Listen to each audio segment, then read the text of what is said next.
From the students of Penn State Meteorology, here is your Penn State Campus Weather Service forecast. Good Tuesday evening, Center County. I'm student meteorologist Christopher Tate here with your CNET forecast. If you stepped outside at all today, the sky didn't exactly look blue.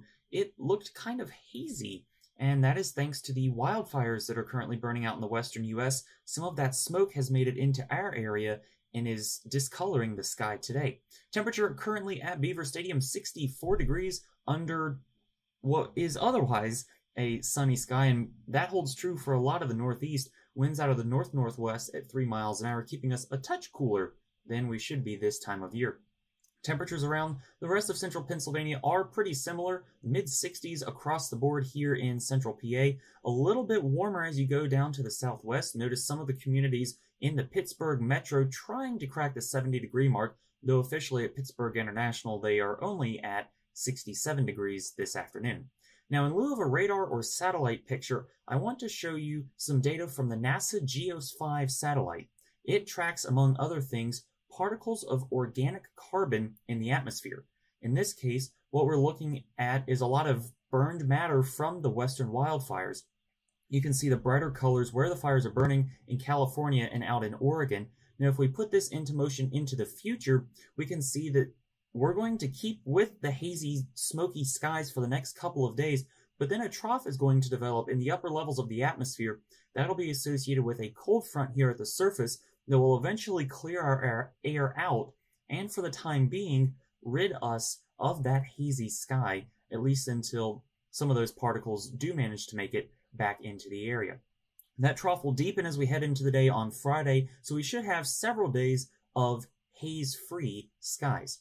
Now, I do want to mention Hurricane Sally just about to make landfall along the Gulf Coast. It's about 150 or so miles to the southeast of New Orleans, and look at that movement speed, just crawling to the northwest at 2 miles per hour. That is the same pace that humans walk. You could walk the speed of this storm. Now, eventually, once Sally makes landfall as a Category 1 hurricane later tonight, it'll eventually gain some more forward speed, and as it weakens, it will begin a northeastward turn, eventually dissipating into a remnant low over central Georgia, and it'll get picked up by that same cold front that we'll be waiting for come tomorrow.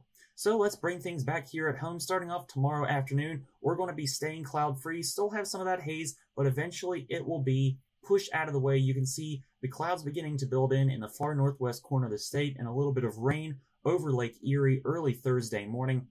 Switching over to a different computer model, we see that rain progress through the state. It's going to be fairly light, and it's going to be fairly isolated, but you're still going to want to have an umbrella or a jacket at hand just in case you happen to be caught in one of those little spritzes. The bulk of the precipitation from a tropical low, subtropical low will stay off to the southeast of Pennsylvania.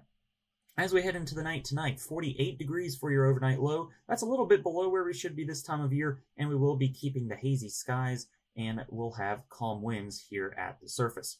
During the day tomorrow, we will be a bit warmer than we were today. I'm calling for a high of 70, with those clouds building in late in the afternoon through the overnight hours, and we'll pick up a westerly wind around 5 to 10 miles an hour.